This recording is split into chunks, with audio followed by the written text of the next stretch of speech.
Netflix, Canal+, Prime Video, Salto, Disney+. Les plateformes SVOD se multiplient mais rien ne change. Vous vous demandez toujours quoi regarder ?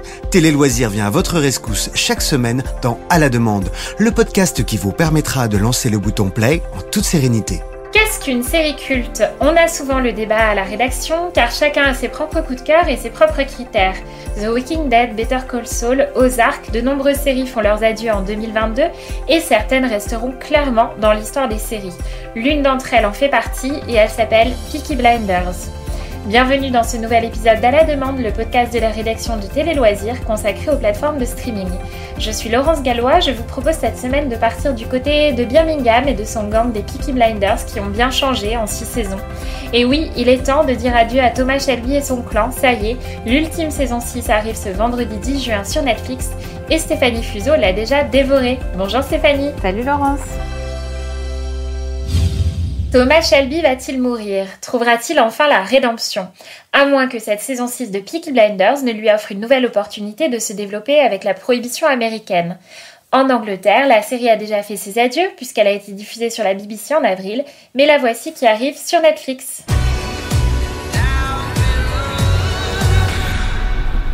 This will be the end of it. Take a good look, Tom. Because one of us isn't going to be here for long. Alors Stéphanie, on va déjà commencer par faire une promesse à nos auditeurs, pas de spoiler sur l'intrigue, voilà, on vous dira pas comment ça se termine, mais cela ne nous empêche pas de parler de ces ultimes épisodes de Peaky Blinders. Une question tout d'abord, toi qui suis la série depuis le début, est-ce que ces adieux sont à la hauteur de tes espérances ? Alors, d'abord promis, je dirai rien, je divulgacherai rien comme disent les Canadiens. Oui, en fait, je trouve cette série tellement bien écrite et tellement bien réalisée que j'avais pas trop de doutes ni de peur sur le final. J'avais pas peur d'être déçue et en fait, j'ai pas été déçue. C'est une très très bonne dernière saison. Le final, il est à la hauteur de la promesse. Des précédentes saisons, en fait, ça a vraiment monté en intensité et c'est rarement le cas quand on y pense. Pour des séries cultes, on est souvent un petit peu déçus. Et puis c'est très dur de finir une série. On sait que les attentes des fans sont tellement hautes que on ne peut que les décevoir finalement quasiment. Bah oui, puis c'est devenu une série de référence. Voilà, la série qu'on cite même si on l'a pas vue. Donc les enjeux étaient assez hauts et on sent qu'il y a beaucoup de travail, beaucoup de soins qui a été pris pour terminer la série. Ce que ça fait, enfin je vais faire bondir les fans de séries quand je vais dire ça, mais pour moi Peaky Blinders c'est vraiment du cinéma en fait. Ils utilisent vraiment les codes du cinéma à la fois dans l'image, dans la dramaturgie, dans en anglais on dirait c'est over the top, mais c'est très beau, c'est très beau à suivre en fait. Ouais. Tout est cinématographique, même la musique, l'écriture, la mise en scène. Donc tout ça c'est resté dans la dernière saison, ça a toujours été et je trouve ça assez bouleversant en fait quand je regarde Peaky Blinders parce que je trouve que c'est un cas à part. Il y a plein de séries excellentes, c'est pas la meilleure série. Mais c'est vraiment une série à part, je trouve, qui a renouvelé la narration, qui a renouvelé le côté visuel et aussi cet équilibre entre histoire et modernité. Maintenant, ça, on trouve ça normal, mais à l'époque, c'était très très nouveau. C'était assez révolutionnaire, effectivement. Voilà, et tout le monde a emboîté le pas. Donc voilà. Et alors, quels sont les enjeux de cette dernière saison ? Alors l'enjeu principal, en tout cas moi, quand je l'ai regardé, c'est le personnage de Tommy Shelby. Voilà. Est-ce que c'est son chant du cygne ? Est-ce que c'est sa résurrection ? Est-ce que il va s'amender ? On se pose beaucoup la question. Et ils ont été malins, les scénaristes, parce que même si on n'est pas dans ce côté psychologique, on a envie de savoir qui l'a trahi quels sont les liens familiaux en fait qui va continuer de tisser avec son clan. Donc il y a vraiment ces deux aspects-là qui sont parallèles et qui sont très intéressants. Parce que effectivement, tu viens de parler de famille et de liens familiaux. Peaky Blinders, certes, c'est une série de gangsters, c'est une série noire, mais c'est aussi une série finalement sur la famille. C'est ça aussi qui est l'enjeu au cœur de Peaky Blinders. C'est exactement ça. En fait, pour moi, c'est un drame familial. Ça reprend les codes des films de gangsters, mais c'est vraiment un drame familial. Donc, on peut s'y retrouver. On a tous une place particulière dans notre famille, qu'on ait ou pas, des frères, des sœurs. voilà, par rapport à nos parents, l'héritage aussi qu'on veut transmettre à ses enfants. Donc, ça pose toutes ces questions-là. Donc, je pense que ça peut parler à tout le monde, en fait. Dans la saison 6, il est question de prohibition. Donc, on se déplace, on sort de l'Angleterre pour partir vers les États-Unis dans cette dernière saison. En fait, ils voyagent dans cette saison. Et c'est une très bonne idée, je trouve, d'avoir aussi rappelé la prohibition, parce qu'avec Adrien Brody, on avait eu un petit aperçu comme ça de ces gangsters sous la prohibition, des films des années 20, pour ceux qui aiment les films en noir et blanc américains. Il y a vraiment cette mythologie-là. Et ils ont continué là-dessus. Donc ça, c'est très intéressant. C'est une des choses qui est la meilleure, parce que on aime tout l'univers de Peaky Blinders, hein, on aime le côté british, etc. Mais je trouve ça bien qu'ils aillent un peu au-delà des frontières, ce qu'ils ont déjà fait dans d'autres saisons, et je trouve ça bien qu'ils continuent, et d'autant plus pour la dernière.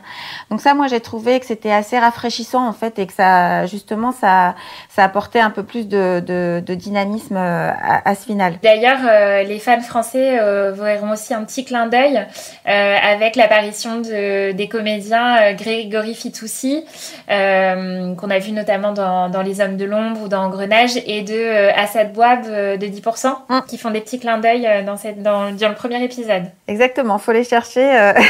Ils ont de la chance. Franchement, ils ont de la chance d'avoir eu cette expérience. Ça doit être formidable. J'aimerais savoir ce qu'ils en pensent. Mais bon, c'est marrant de les voir. Et puis qu'il y a un petit peu de France dans Peaky Blinders, on peut être fiers. Alors, c'est pas un spoiler. Cette saison 6, elle rend un hommage à l'actrice Hélène McCrory, qui incarnait le personnage incroyable de la tante Polly.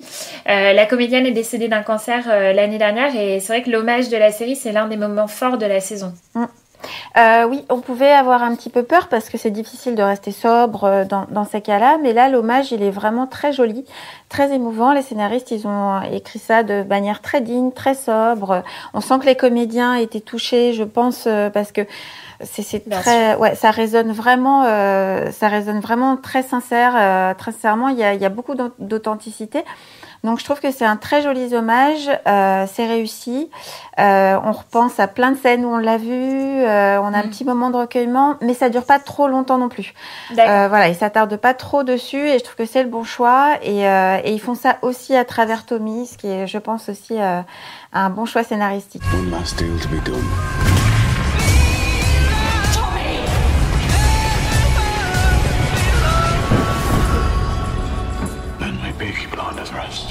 Bon, et alors, si on devait retenir tes points forts et tes points faibles de cette saison, ce serait quoi ?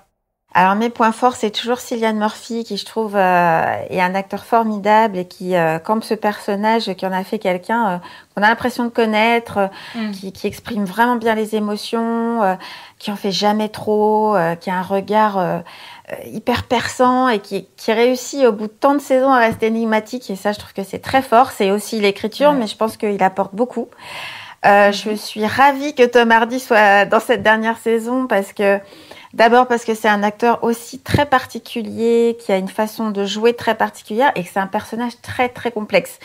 Donc que j'ai mis du temps, moi, à apprécier, et que je trouve qu'il apporte énormément dans cette dernière saison.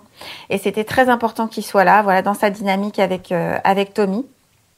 Et ce que j'aime par-dessus tout, c'est le côté grandiose, en fait, le côté virtuose.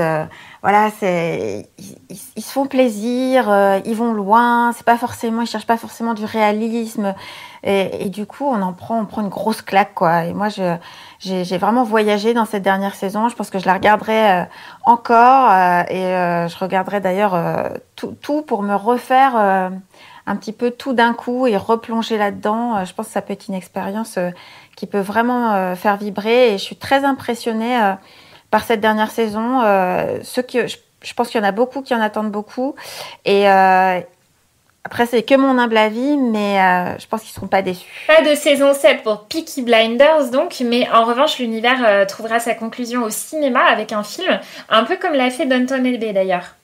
Ouais, alors là, je suis un peu partagée, j'ai un peu peur. Le film, c'est pour l'année prochaine, normalement, si tout va bien.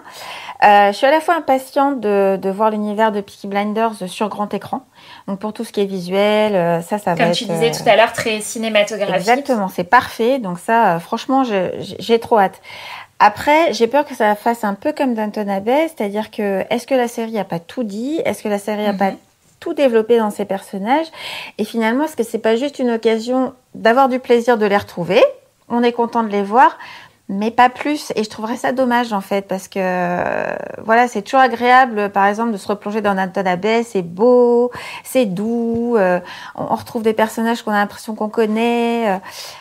Peaky Blinders, c'est un peu plus âpre, c'est un peu plus dur. Oui, c'est beaucoup plus âpre. Voilà, donc je sais pas si... Aussi... Il faudra vraiment que le scénario soit très très bien écrit, quoi. Il faut pas se louper là-dessus. Autant Downton Abbey, c'est pas grave, parce qu'il y a tout l'autre univers. Tout le décorum. Voilà, il y a tout le décorum, il y a un espèce d'attachement. Peaky Blinders, ils peuvent pas se louper. Il faut vraiment que ce soit... ça passe ou ça casse. Ça passe ou ça casse. Et si ça passe, franchement, on va en prendre plein les yeux. Très bien. Est-ce qu'on a déjà quelques petites infos sur ce film, du coup? On sait juste que... Enfin, on sait pas grand-chose, en fait. On sait que ce sera sûrement centré sur le personnage qui est joué par Stephen Graham, qu'on voit dans la saison 5. Dans la saison 6, pardon. On sait que Tommy va peut-être être un petit peu en retrait. Alors, je vous dis pas, est-ce qu'il est là vraiment? Est-ce qu'il est pas là? Je ne dirai rien. Pour ne pas divulgacher la saison. Non, donc soit il sera au cœur du film, soit pas, je ne peux pas en parler. Voilà, le scénario il n'est pas fini d'être écrit, donc connaissant quand même le créateur de la série, je pense que ce sera une histoire qui peut-être ouvrira sur autre chose et pas vraiment non plus juste un point final à Peaky Blinders. Eh bien, on a hâte de découvrir effectivement ce film qui viendra conclure l'univers de Peaky Blinders et de l'aventure du clan Shelby. Pour les amateurs de cet univers, le créateur de Peaky Blinders, Steven Knight, a déjà sa prochaine série qui va bientôt sortir. Ça s'appelle Rogue Heroes et elle sera diffusée en France sur Canal+. Donc voilà, quelque chose qu'on va découvrir avec beaucoup d'impatience. Merci beaucoup Stéphanie de nous avoir fait plonger pendant quelques minutes dans l'univers des Peaky Blinders, sombre comme on l'aime. Ouais, merci. Et puis du coup, je conseille de rattraper les autres saisons avant de regarder le final. Ça peut toujours aider. Et effectivement, comme tu le disais, pour les fans qui auraient suivi saison après saison, de refaire l'intégrale après, ça peut être effectivement une bonne idée aussi pour revoir la série peut-être d'un autre œil. Ouais. Merci à tous, rendez-vous la semaine prochaine pour un nouvel épisode d'À la demande. Et d'ici là, n'hésitez pas à nous soutenir et à donner votre avis sur le podcast, ainsi qu'à nous donner vos réactions lorsque vous aurez visionné la saison 6 de Peaky Blinders. Vous pouvez retrouver ce podcast sur Deezer, Spotify, Apple Podcasts et toutes les plateformes de podcast.